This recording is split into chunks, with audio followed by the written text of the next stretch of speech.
Hello everyone, welcome to Iblis Academia. This is Shweta. Hope you all are doing well. In today's video, we are going to study what is ethics. Ethics ये जो नाम है ये तो आपने सुना ही होगा. ग्रेजुएशन लेवल इवन यूपीएससी का जो GS4 है कंप्लीटली एथिक्स पे डिपेंड करता है. सो आज की इस वीडियो में हमें एथिक्स को ही, इस कॉन्सेप्ट को ही अच्छे से समझना है. इस वीडियो में हम 6 क्वेश्चंस डील करेंगे एथिक्स से रिलेटेड. सबसे पहले हम देखेंगे व्हाट इज एथिक्स, कि एथिक्स क्या होता है. ओके, इसका मतलब क्या है सब्जेक्ट का. Then origin of ethics, ethics की शुरुआत कब, कहाँ और कैसे हुई. Then we will look at subject matter of ethics, कि एथिक्स में हम क्या क्या पढ़ते हैं एग्जैक्टली. ब्रांचेस ऑफ एथिक्स, इसकी कौन कौन सी ब्रांचेस हैं, डिटर्मिनेंट्स क्या क्या होते हैं, and most important importance of ethics, कि ये जो सब्जेक्ट है ये हम क्यों पढ़ते हैं, यूपीएससी के GS4 में एथिक्स क्यों दिया हुआ है. तो ये सारी बातें इस वीडियो में हम स्टडी करेंगे. So please watch the video till the end.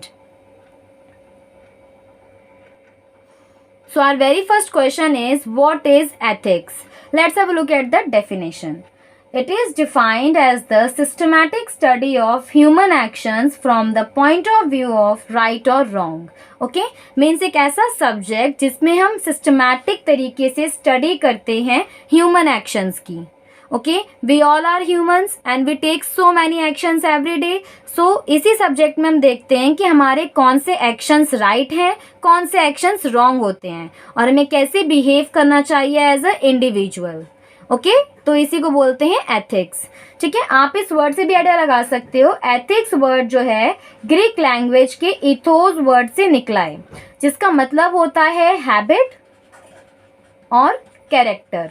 Okay, means इस सब्जेक्ट में हम अपने हैबिट्स को ही डील करते हैं. लाइक हमारी कैसी हैबिट होनी चाहिए, being a human, being a individual, हमारा कैरेक्टर कैसा होना चाहिए. सो वहाँ से भी आप आइडिया ले सकते हो कि एथिक्स का मीनिंग क्या है. ओके, या फिर सिंपली ये भी कहा जा सकता है स्टडी ऑफ मोरल वैल्यूज, एक ऐसा सब्जेक्ट जिसमें हम मोरल वैल्यूज की स्टडी करते हैं. Okay, like what should be the right behavior, okay, how should we behave as a student, ये सारी बातें इसमें हम सीखते हैं. इसीलिए इस सब्जेक्ट को मोरल फिलॉसफी भी कहा जाता है. अब एक एग्जाम्पल के जरिए समझते हैं. For example, we are a student. Okay, और हमारे पास जो है आए दिन कुछ ना कुछ प्रॉब्लम्स लगी रहती हैं. We have exams, family issue भी है कोई ना कोई, प्लस लेट्स से बर्थडे है किसी का, फिर तो फ्रेंड का बर्थडे है. सो इन अलग अलग सिचुएशंस हमारे सामने अगर आ जाएं, उन सिचुएशंस को हम कैसे डील करेंगे. ओके, किस चीज़ को हमें कितना टाइम देना चाहिए, या फिर तो कैसे हमें रिलेशंस बिल्डअप करने चाहिए. ओके, मीन्स अपना ओवरऑल डेवलपमेंट, कैरेक्टर कैसे डेवलप करते हैं, ये सारी बातें हम इस सब्जेक्ट में सीखते हैं. Okay, that is why it is a important subject and it is there in UPSC. अब हम देखेंगे कि भाई सब्जेक्ट की शुरुआत कब, कहाँ और कैसे हुई. So our second question is origin. Origin को देखेंगे.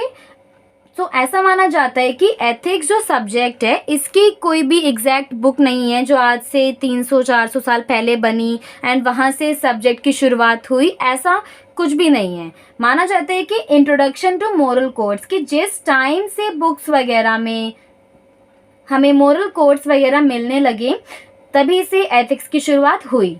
मोरल कोड्स का मतलब क्या हुआ. मोरल कोड्स का मतलब है moral values. Okay, like what should be, कि हमें कैसे बिहेव करना चाहिए, how should we behave to people, है ना, how should we behave in society. तो जब हम इस तरह के बिहेवियर्स देखने लगते हैं बुक्स वगैरह में, ओके, सो वहीं से माना जाता है कि भी एथिक्स की शुरुआत हुई.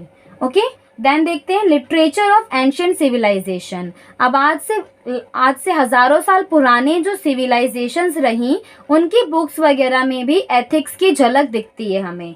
एग्जाम्पल के तौर पे दिस सुमेरियन फार्मर एल्मनेक, ये एक बुक थी जो कि सुमेरियन सिविलाइजेशन में लिखी गई थी. इस बुक में कम्प्लीटली फार्मर्स के लिए बिहेवियर बता रखा था कि बीइंग अ रूलर, एक राजा होने के नाते हमें कैसे बिहेव करना चाहिए. ओके, सो उसमें यही था कि भाई we should distribute free grains to farmers. अगर गरीब परेशान है तो हमें उसे फ्री में अनाज देना चाहिए। ओके, नो हैवी टैक्सेस, कि हमें गरीबों से या फिर तो किसानों से हैवी टैक्सेस नहीं लेने चाहिए। तो यही वो बुक्स है, माना जाता है कि इन्हीं से एथिक्स की शुरुआत हुई। देन देखते हैं एंशिएंट रिलीजियस टेक्स्ट। अब आप तो जानते ही हो, हर एक रिलीजन, हिंदू, मुस्लिम, क्रिश्चियनिटी, सभी के अपने अपने रिलीजियस टेक्स्ट हैं। सो उन टेक्स्ट में भी हमें बहुत ही अच्छे तरीके से मोरल वैल्यूज दी गई हैं। For example Bible, Quran, Bhagavad Gita, इन सारी बुक्स में भले ही कंटेंट कुछ भी हो, एक कॉमन चीज है, that is called moral values. इन सारी बुक्स में नैतिक बातें ही दे रखी हैं। ओके, कोई सी भी बुक आप स्टडी कर लो, सब में यही दे रखा है कि भाई हमें कैसे बिहेव करना चाहिए, बीइंग अ इंडिविजुअल, हमें कैसे अपनी लाइफ जीनी चाहिए, how should we behave with parents. Okay, we should not do anger नहीं करना चाहिए। Okay, we should not make डेब्ट, हमें अपनी लाइफ में कभी कर्ज नहीं करना चाहिए। ये सारी बातें एक्सेट्रा एक्सेट्रा इन बुक्स में दे रखी हैं। सो यहाँ से हम समझ सकते हैं कि एथिक्स की शुरुआत हुई। देन देखते हैं भाई एक इंपॉर्टेंट पॉइंट, सब ब्रांच ऑफ फिलॉसफी। ठीक है, नाउ ऐसा माना जाता है कि एथिक्स जो है ये सब्जेक्ट फिलॉसफी वाले सब्जेक्ट से निकला है, वो उसकी सब ब्रांच है। ओके, सो इस तरह से हम इसका ओरिजिन देख सकते हैं कि ये कहाँ से शुरुआत हुई, कैसे कैसे ये इवॉल्व होता गया है सब्जेक्ट। ठीक है, अब हमें समझना है थोड़ा सा फिलॉसफी के बारे में। So here is a brief intro about philosophy. Philosophy जो है ये फिलॉसफिया वर्ड से निकला है, जो कि एक ग्रीक टर्म है और इसका मीनिंग होता है love for wisdom. Okay, means एक ऐसा subject which studies about basic questions of life. एक ऐसा सब्जेक्ट जिसमें हम लाइफ के बेसिक क्वेश्चंस को समझते हैं, डील करते हैं, that is called philosophy. Okay, जैसे एग्जाम्पल मीनिंग ऑफ लाइफ। ठीक है, इस सब्जेक्ट में हम इसी तरह के क्वेश्चंस, लाइफ के बेसिक क्वेश्चंस स्टडी करते हैं कि लाइफ का एक्चुअल मीनिंग क्या है, what is the true meaning of knowledge, knowledge क्या होती है, इसका ट्रू मीनिंग क्या है, and love and many more topics इसमें हम स्टडी करते हैं। ओके, फिलॉसफी की बात करें तो इसको प्रमोट करने वाले थे एरिस्टोटल, जिन्होंने काफ़ी लंबे टाइम तक इस सब्जेक्ट को डेवलप किया, इस पे स्टडी और रिसर्च की। And finally in the 20th century में ये जो सब्जेक्ट था एक एकेडमिक सब्जेक्ट बन गया। ठीक है, मीन्स एकेडमिक फील्ड बन गया, प्रॉपर सब्जेक्ट की तरह बन गया और फिर उसको स्टडी किया जाने लगा। ओके, तो अब हम देखेंगे कि कैसे एथिक्स जो सब्जेक्ट है वो फिलॉसफी से निकला है। Okay, so here is the branches of philosophy. For example जैसे कोई ट्री होता है तो ट्री की भी अलग अलग ब्रांचेस होती है ना, वैसे ही फिलॉसफी एक मेन सब्जेक्ट है एंड इस सब्जेक्ट की भी कई सारी ब्रांचेस हैं। जैसे हम साइंस की बात करें, साइंस की भी कई सारी ब्रांचेस होती हैं, लेकिन मेन हम देखते हैं फिजिक्स, केमिस्ट्री, बायो, वैसे ही फिलॉसफी में भी होती हैं। सो इसके ब्रांचेस को दो पार्ट्स में डिवाइड करते हैं, प्राइमरी और सेकेंडरी। प्राइमरी मतलब सबसे मेन वाले सब्जेक्ट्स, मेन वाली branches. Okay, so main branches कौन कौन सी हैं जो फिलॉसफी से निकली हैं, वो है metaphysics, epistemology, ethics and natural philosophy. ठीक है, आप देखेंगे इसमें हम क्या क्या पढ़ते हैं। मेटाफिजिक्स एक ऐसा सब्जेक्ट है जिसमें हम एग्जिस्टेंस की स्टडी करते हैं, मीन्स हम अपनी मौजूदगी, अपनी एग्जिस्टेंस को काफ़ी डीप में स्टडी करते हैं। एपिस्टेमोलॉजी क्या है, एपिस्टेमोलॉजी में study of knowledge, study of beliefs, हम अपने पूरे बिलीव्स वगैरह की जो सिस्टम होता है इसकी स्टडी करते हैं। And the third one is ethics. ठीक है, एथिक्स में वही है, जान ही चुके हैं, मोरल वैल्यूज की स्टडी करते हैं। ओके, इसकी एक और इम्पॉर्टेंट फील्ड है नेचुरल फिलॉसफी। नेचुरल फिलॉसफी में हम एस्ट्रोनॉमी की स्टडी करते हैं। ओके, ज़ोडिएक साइंस वगैरह वो सब उसमें आ जाता है, और मेडिसिन वगैरह की स्टडी करते हैं। सो ये है हमारी फिलॉसफी की main branches. Now secondary branches का नाम तो आपने सुना ही होगा, social science, psychology, sociology, economics होती हैं इसकी। ठीक है, तो इस तरह से हमने देखा कि भाई एथिक्स क्या होता है, और जो एथिक्स है इसकी इवोल्यूशन, इसका ओरिजिन कैसे हुआ है, और क्यों इसे फिलॉसफी का एक सब ब्रांच कहा जाता है। अब हम देखेंगे कि एथिक्स में हम एग्जैक्टली क्या टॉपिक्स पढ़ते हैं। So this is the question number 3, subject matter of ethics. ठीक है, एथिक्स में हम सबसे पहले तो यही सीखते हैं the true meaning of good and bad. Okay, good bad right wrong, इस तरह के टर्म्स हम नॉर्मल लाइफ में आए दिन यूज़ करते रहते हैं. स्टूडेंट्स को नोटबुक्स में रिमार्क्स भी मिलते रहते हैं, good bad very good excellent. लेकिन इस सब्जेक्ट में हम गुड बैड राइट रॉन्ग इन टर्म्स का रियल मीनिंग, इन टर्म्स का डिफरेंट मीनिंग समझते हैं. ओके कि इन टर्म्स का एक्चुअल मीनिंग और पर्पस क्या होता है, पहले तो हम यही सीखते हैं. Then right behaviour and wrong behaviour, वही मैंने आपको पहले ही बताया था. फॉर एन इंडिविजुअल, ओके किसी भी इंडिविजुअल को किस तरह से बिहेव करना चाहिए वो हम इस सब्जेक्ट के अंदर स्टडी करते हैं. What is called right behaviour, right behaviour क्या होता है, रॉन्ग बिहेवियर क्या होता है, वो सब इसमें हम स्टडी करते हैं. Then we also study how to live good life, कि अगर हमें एक इंडिविजुअल है लाइफ में सक्सेसफुल बनना है या फिर तो लाइफ में अचीवमेंट्स हासिल करनी है, तो उसके लिए हमें एक अच्छी लाइफ जीनी पड़ेगी. और एक अच्छी लाइफ कैसे जीते हैं वो हम सीखते हैं. Okay we also look at decision making. ठीक है, क्योंकि बीइंग एन इंडिविजुअल हमारी लाइफ में आए दिन 3-4 प्रॉब्लम सिचुएशंस हमारे सामने हमेशा खड़ी रहती हैं, चाहे आप किसी भी फील्ड में हो, किसी भी प्लेस पे हो. सो उन सभी सिचुएशंस में हम कौन सा फैसला लें और सही फैसले कैसे लें लाइफ में, वो सब भी हम इस सब्जेक्ट में स्टडी करते हैं. ओके इसीलिए आप कह सकते हो कि यूपीएससी का GS4 एथिक्स होता है. नेक्स्ट है आर राइट्स एंड रिस्पॉन्सिबिलिटीज. वही है being a citizen of a country, हमारे क्या क्या राइट्स हैं, ओके क्या क्या जिम्मेदारियां हैं हमारी, हमारे पेरेंट्स को लेकर, सोसाइटी को लेकर, वो सब भी इसमें हम स्टडी करते हैं. ठीक है, सो आई थिंक ये टॉपिक क्लियर हो गया होगा. नाउ ये तो हमने देख लिया भाई एथिक्स में हम क्या क्या बातें स्टडी करते हैं, समझ भी लिया है. देन हम देखेंगे कि कौन कौन सी चीज़ें हैं जो हम एथिक्स में नहीं पढ़ते हैं. लिमिटेशंस. सो पहले तो यही है no study of animal actions. इस सब्जेक्ट में हम ओनली ह्यूमन एक्शंस की बात करते हैं, एनिमल एक्शंस की स्टडी नहीं करते हैं. ये भी इसकी लिमिटेशन है, इसकी एक तरह से खामी कह सकते हो आप. Then no study of religious cultural norms. ठीक है, मीन्स इस सब्जेक्ट में हम रिलीजियस कल्चरल नॉर्म्स को इतना डीप में नहीं समझते हैं. ओके हम सिर्फ मेनली मोरल वैल्यूज तक ही पढ़ते हैं. ठीक है, तो इसकी कुछ लिमिटेशंस हो गए. So our next question is branches of ethics. Okay जिस तरह से एथिक्स जो सब्जेक्ट है ये फिलॉसफी की एक ब्रांच है, फिलॉसफी से निकला. ओके वैसे ही आगे चल के इसका डेवलपमेंट हुआ, सब्जेक्ट का इवोल्यूशन हुआ और इस सब्जेक्ट की भी खुद की 5 ब्रांचेस बन के तैयार हो गई, जिन्हें हमें एज अ फ्लो चार्ट बहुत ही इजी तरीके से समझना है. तो इसकी पहली ब्रांच को कहा जाता है descriptive ethics. Okay now descriptive ethics में हम क्या पढ़ते हैं, study of evolution of ethics scientific method. Okay means ये वाला जो सब्जेक्ट है डिस्क्रिप्टिव एथिक्स, इसके अंदर हम एथिक्स की शुरुआत, एथिक्स के इवोल्यूशन को ही स्टडी करते हैं. ओके देन इसकी नेक्स्ट ब्रांच आ जाती है सेकेंड ब्रांच पॉजिटिव एथिक्स.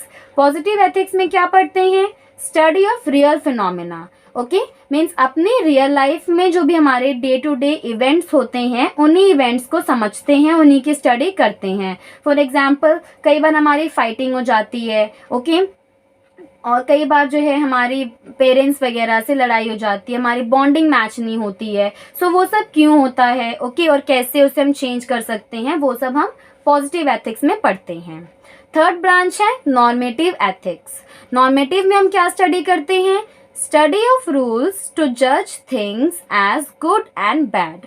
इसमें हम ये स्टडी करते हैं कि कुछ भी एक्ट है हमारा, कुछ भी हमने अगर एक्शन लिया, सो वो जो एक्शन है ओके उसे हम सही बोलेंगे या गलत बोलेंगे. ठीक है, और किस तरह से हम अलग अलग चीजों को जज करेंगे वो हम नॉर्मेटिव एथिक्स में स्टडी करते हैं. इतना क्लियर हो गया गाइस. नेक्स्ट देखते हैं meta ethics. That is important. Meta ethics में क्या पढ़ते हैं हम, study of universe as a whole. ये थोड़ी सी यूनिक इसकी ब्रांच है जिसमें हम कंप्लीट इंडिविजुअल की बात नहीं करते बल्कि कंप्लीट यूनिवर्स की बात करते हैं. ओके और इसमें हम अलग अलग टॉपिक्स की स्टडी करते हैं. For example origin of family, कि ये जो फैमिली सिस्टम है जिसमें आज हम रह रहे हैं, like you know nuclear family are there, joint family are there. So इन सब की शुरुआत जो है कैसे हुई, ओके अलग अलग टॉपिक्स को स्टडी करते हैं. नाउ इसके फिफ्थ ब्रांच भी है, this is fourth and this is fifth. So fifth branch is applied ethics. Applied ethics में क्या पढ़ते हैं? Study of social issue, very simple. इसके अंदर हम सोशल इश्यूज की स्टडी करते हैं। For example abortion, animal rights और भी कई सारे टॉपिक्स हैं जिसकी स्टडी हम इसमें करते हैं। सो इस तरह से आप देख सकते हो कि एथिक्स अब एक मेन सब्जेक्ट बन गया है और एथिक्स की भी कई सारी ब्रांचेज हैं और अलग अलग ब्रांचेज में काफ़ी डीप रिसर्च और स्टडीज हो रही हैं। ठीक है।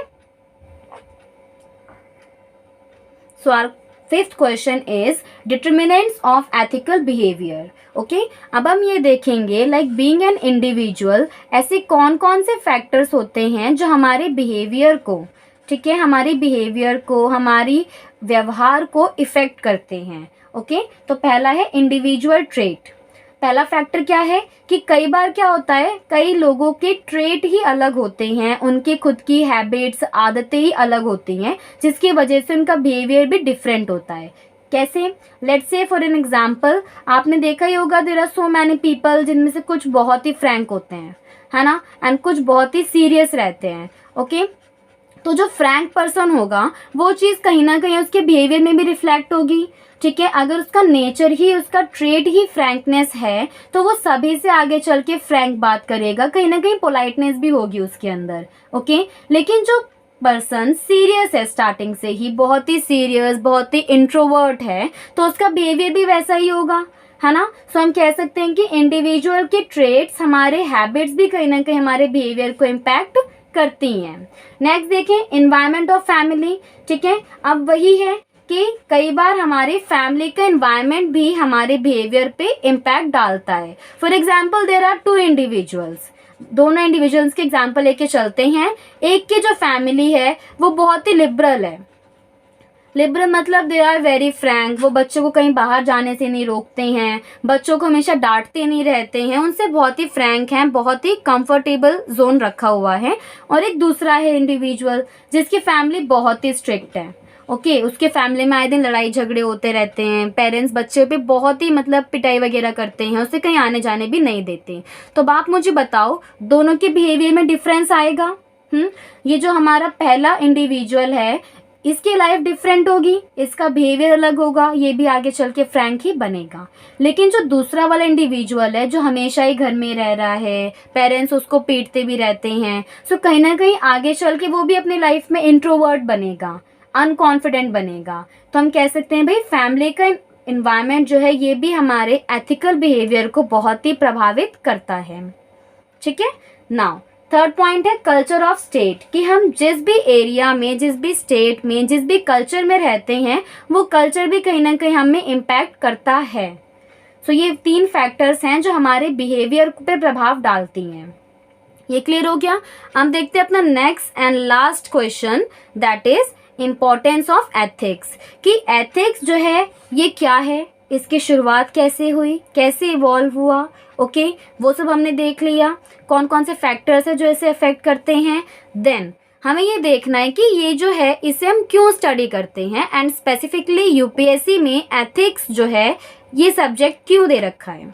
ठीक है, तो इसकी इंपॉर्टेंस देखेंगे। पहला है अकाउंटेबिलिटी एंड रिस्पॉन्सिबिलिटी। देखो, एथिक्स एक ऐसा सब्जेक्ट है जिसकी स्टडी बहुत ही ज़रूरी है हम लोगों के लिए। क्यों? क्योंकि आगे चल के आप किसी भी फील्ड में जाते हो, हर एक फील्ड में हमें काफ़ी सारी क्वालिटीज़ अपने अंदर लानी होती है। पोलाइटनेस, ओके, पंक्चुअलिटी लानी होती है, ऑनेस्टी लानी होती है अपने अंदर। तो वो सारी जो हमारी गुड बिहेवियर्स होते हैं ना, जो हमारी क्वालिटीज़ होती हैं, वो सारी इस सब्जेक्ट को पढ़ने के बाद अपने आप ही डेवलप होने लगती हैं। ओके, इसीलिए ये जो सब्जेक्ट है एडमिनिस्ट्रेटर के लिए, अगर आगे चल के आपको एडमिनिस्ट्रेटर बनना है, आईएएस आईपीएस बनना है, सो उन कंडीशंस में आपको ये पढ़ना इम्पॉर्टेंट हो जाता है। अब देखते हैं कौन कौन सी क्वालिटीज़ इनकन डेवलप हो पाती है हमारे अंदर। तो वो है अकाउंटेबिलिटी एंड रिस्पॉन्सिबिलिटी। ठीक है, मीन्स एथिक्स पढ़ने के बाद हम अपने काम को लेकर काफ़ी अकाउंटेबल हो जाते हैं। ओके, और बहुत ही ज़्यादा रिस्पॉन्सिबल भी हो जाते हैं। ठीक है, देन क्या है वर्क कमिटमेंट। ठीक है, मीन्स आप तो जानते ही हो एक एबल एडमिनिस्ट्रेटर के अंदर ये सारी क्वालिटीज होनी ही चाहिए कि अपने काम को लेकर वो कमिटेड रहे। जो टारगेट्स हमें मिले हैं या फिर जो हमें टास्क मिला है, ठीक है, उस टास्क को हम अच्छे से फुलफिल कर पाएं, ठीक है, जो हमारी पॉलिसीज़ हैं उसको अच्छे से इम्प्लीमेंट कर पाएँ, ठीक है। तो कहीं ना कहीं वर्क कमिटमेंट भी हमारे अंदर आ जाता है अगर हम एथिक्स को प्रॉपर तरीके से समझ लेते हैं, ठीक है। नेक्स्ट पॉइंट देखेंगे, हाई डिसीजन मेकिंग पावर। इस सब्जेक्ट का ये भी बेनिफिट होता है कि इसमें हम इतनी सारी मोरल वैल्यूज को डील कर लेते हैं कि हमें पता चल जाता है कि कौन सी चीज़ हमारे लिए अच्छी है, कौन सी गलत है, ठीक है। और हमारी डिसीजन मेकिंग पावर जो है वो बहुत ही ज़्यादा हाई हो जाती है। तो आप खुद भी देख सकते हो कितने सारे फायदे हैं सब्जेक्ट को पढ़ने के। नेक्स्ट पॉइंट देखते हैं। So the next point is maximum of fusion. Okay, for example let's say कि आप एक एडमिनिस्ट्रेटर हो और आपको जो है इंडिविजुअल और कम्युनिटी में आपस में एक अच्छी बॉन्डिंग करानी है। ओके, सो वो जो बॉन्डिंग आप करवाओगे तो आपको कहीं ना कहीं दोनों पार्टीज को कन्विंस करना पड़ेगा, है ना। सो हमेशा इंडिविजुअल और कम्युनिटी को साथ में लेकर चलना ये अपने आप में आसान काम नहीं है ना। सो इसके लिए आपके अंदर कहीं ना कहीं ये क्वालिटीज़ होनी चाहिए और ये चीज़ भी आप डेवलप कर लेते हो अपने अंदर अगर आप एथिक्स को, इसके अलग अलग पॉइंट्स को पढ़ते हो। देन है utilitarianism, means if a person is completely ethical behaviour है अगर उसका, तो वो कहीं ना कहीं जो भी पॉलिसीज बनाएगा वो सिर्फ हैप्पीनेस को ही सोचकर बनाएगा। मीन्स एक ऐसी पॉलिसी बनाए जिससे आगे चल के सोसाइटी में हैप्पीनेस आए, ना कि सैडनेस आए। क्योंकि हम कई बार देखते हैं कई सारे एडमिनिस्ट्रेटर जो हैं वो कई ऐसी पॉलिसीज़ बना लेते हैं जो उन्हें लगता है कि भाई हाँ ये मेरे अकॉर्डिंग ठीक है, लेकिन आगे चल के उन पॉलिसीज से सोसाइटी को बहुत ही नुकसान होता है या फिर तो सोसाइटी के लोग अग्री नहीं करते हैं, है ना। सो इसीलिए ज़रूरी है कि आप एथिक्स पढ़ो और अपने साथ साथ कम्युनिटी की प्रॉब्लम्स को समझते हुए राइट पॉलिसीज बनाओ। ये पॉइंट क्लियर हो गया गाइस। नेक्स्ट देखते हैं नेशनल इंटरेस्ट, ठीक है। सो एथिक्स जो है ये सब्जेक्ट कहीं ना कहीं हमारे अंदर इंडिविजुअल इंटरेस्ट के साथ साथ नेशनल इंटरेस्ट भी डेवलप कर देता है और हमारा एक ब्रॉडन व्यू देता है हमें कि हमें सिर्फ किसी एक इंडिविजुअल को टारगेट करके नहीं चलना है कि भाई हम जो पॉलिसी बना रहे हैं उससे सिर्फ मुस्लिम कम्युनिटी या फिर हिंदू कम्युनिटी का फ़ायदा हो। हमें ऐसी पॉलिसीज़ बनानी होती हैं जिससे कंप्लीट नेशन का, कंप्लीट सोसाइटी का फ़ायदा हो। तो ये भी कहीं ना कहीं क्वालिटी हमारे अंदर डेवलप हो जाती है, ठीक है। जस्टिस, हम जस्टिस लवर बन जाते हैं। ओके, ये भी क्वालिटी हमारे अंदर आ जाती है। And last but not the least, transparency. Okay, and एक एबल एडमिनिस्ट्रेटर के लिए ये सबसे इम्पॉर्टेंट होता है कि वो अपने वर्क में, अपने टास्क में ट्रांसपेरेंसी रखे। Means there should not any corruption, okay, any leakage, कुछ भी हमारे काम में नहीं होनी चाहिए। हमारे काम में इसके बजाय ऑनेस्टी होनी चाहिए, ईमानदारी होनी चाहिए, लॉयल्टी होनी चाहिए। ओके, तो आप समझ सकते हो भाई ये सारी क्वालिटीज़ जो है हमारे अंदर तभी डेवलप हो पाएंगी when we study ethics. Ethics को, मोरल वैल्यूज़ को अच्छे से स्टडी करेंगे। ओके, और इन्हीं रीजंस के चलते UPSC GS4 is completely based on ethics. So guys, it's it for today. I hope you all liked this video. If you liked it, so please hit that fat button and subscribe to our channel.